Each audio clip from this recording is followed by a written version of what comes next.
that is.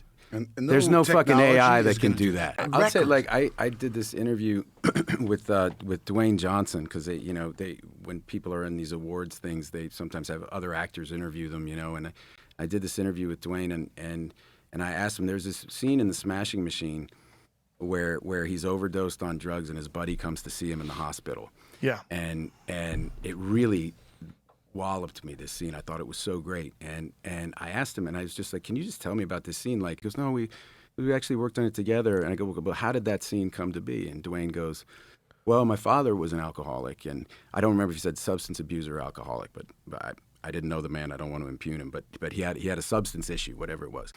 And when my mom was diagnosed with stage 3 lung cancer, I was with her when the oncologist came in, and she was lying in the hospital bed.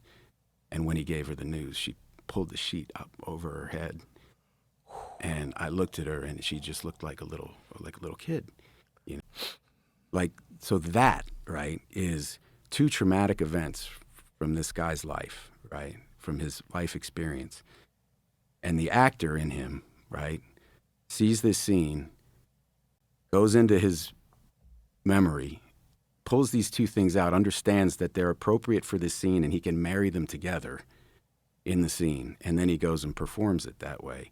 And a dude walking in off the road goes to the movies, sees this, understands somehow that it's fucking real.